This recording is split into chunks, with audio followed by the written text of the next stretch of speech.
মৰমৰ ছাত্ৰ-ছাত্ৰী, আজি অনুশীলনী 11C 5 নম্বৰটো কৰোঁ।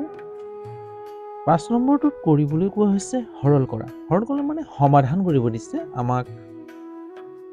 1 নম্বৰটো চোৱা যে a bracket a square minus 1 তাৰ মানে a এই দুই পদ ৰাশিৰ লগত পূৰণ হৈ আছে যোগ 2 এই d পদ ৰাশিৰ লগত পূৰণ হৈ আছে -3। ইয়াক আমি সৰল কৰিব লাগে অৰ্থাৎ সমাধান কৰিব লাগে। মই এই অনুশীলনী উপৰোক্ত 4টি নম্বৰ অৰ্থাৎ 4 নম্বৰলৈকে মই ভিডিঅ' বনালোঁ আৰু তোমালোকলৈ আগবঢ়ালোঁ। যদি ভিডিঅ'সমূহ নাই চোৱা তেতিয়াহ'লে মোৰ চেনেলটো গৈ চাই ল'বা, আৰু যদি চেনেলটো চাই ভাল পোৱা তেতিয়াহ'লে লাইক এটা কৰিবলৈ নাপাহৰিবা, আৰু যিমান পাৰা বন্ধুবৰ্গলৈ শ্বেয়াৰ কৰিবা। আজি আহা 5 নম্বৰৰ একটো কৰোঁ। এতিয়া চোৱা এই এটোৱে এই d পদ ৰাশিৰ লগত কি হৈছে পূৰণ হৈ আছে। হ'ব, প্ৰথমতে কি হয় এই প্ৰথম পদটোৱে প্ৰথম পদটোৰ লগত পূৰণ হয়। এইটো a এইটো a হ'ল একেই ৰাশি, গতিকে a গুণ পূৰণ হৈ গ'লে কি হ'ব, তাৰ মানে মই এইফালে বুজাবলৈ চেষ্টা কৰিছোঁ -1 ন a পূৰণ a স্কোয়াৰ মানে এই দুটা পূৰণ হয় প্ৰথম হ'ল। তাৰপিছত এইটো প্লাছৰ নহয় প্লাছ a, আকৌ এইটো মাইনাছৰ পূৰণ মাইনাছ থাকিলে ব্ৰেকেট দিবা, হ'ব পূৰণ হৈ থাকে। তাৰ মানে এই a আৰু a পূৰণ হ'লে কি হৈ যায় a কিউব হৈ যায়, a স্কোয়াৰ পূৰণ হ'লে a কিউব হ'ব। হ'ব, তাৰমানে ওপৰ ৰাশিকেইটা কি হয় ঘাটকেইটা যোগ হয় হ'ল। এতিয়া চোৱা এই মাইনাছে কৰোঁতে মাইনাছে প্লাছে মাইনাছ a গুণ a, তাৰমানে এইটো কি হ'ব a স্কোয়াৰ গুণ a কিউব প্লাছে মাইনাছে মাইনাছ a গুণ a, একৰ লগত যিকোনো সংখ্যা পূৰণ কৰিলে সেই সংখ্যাটোকে পোৱা যায়।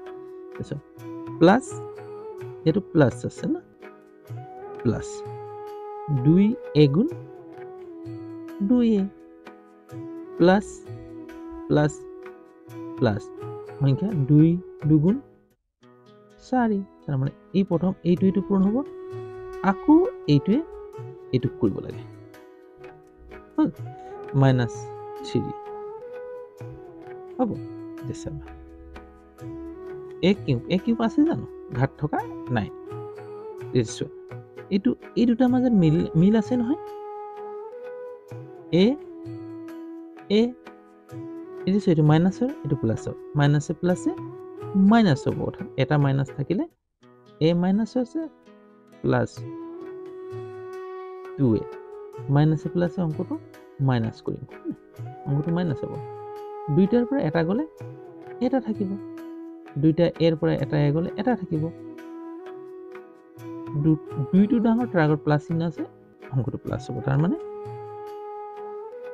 দুইটাৰ পৰা মাইনাছে প্লাছে মাইনাছ, দুইটাৰ পৰা এটা গ'লে এটা থাকিব, ডাঙৰটো প্লাছ গতিকে এটা প্লাছ চিহ্ন বহিব, এটাই থাকিব। এতিয়া চোৱা এই দুটা সংখ্যাৰ মাজত যোগ বা বিয়োগ হ'ব।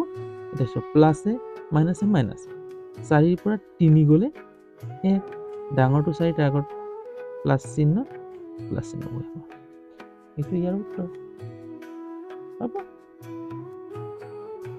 কিবা কনফিউজ আছে নেকি? অৰ্থাৎ এই সংখ্যাটো প্লাছ আছে মাইনাছ আছে, প্লাছে মাইনাছে মাইনাছ হ'ল, 4ৰ পৰা 3 গ'লে 1, ডাঙৰটো 4 তাৰ আগত প্লাছ চিহ্ন অৰ্থাৎ অংকটো বিয়োগ হ'ব, কিন্তু চিহ্নটো কোনে নিৰ্ধাৰণ কৰিব সংখ্যাটো কোনটো ডাঙৰ হ'ল। এটা যোগ চিহ্ন থাকিলে এটা বিয়োগ চিহ্ন থাকিলে অংকটো বিয়োগ হ'ব, কিন্তু সেই যোগ ফলৰ আগত কি চিহ্ন বহিব সেইটো নিৰ্ধাৰণ কৰিব যে যোগ বা বিয়োগ কৰোঁতে কোনটো ডাঙৰ, অৰ্থাৎ বিয়োগ কৰোঁতে কোনটো ডাঙৰ সংখ্যা তাৰ আগৰ চিহ্নটো আহিয়ে বহিব।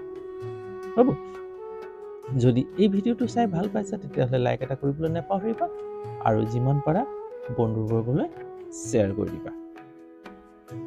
তোমালোকৰ মৰম চেনেহ যদি এইদৰে পাই থাকোঁ, আগলৈ এই ধৰণৰ ভিডিঅ' দি যাম।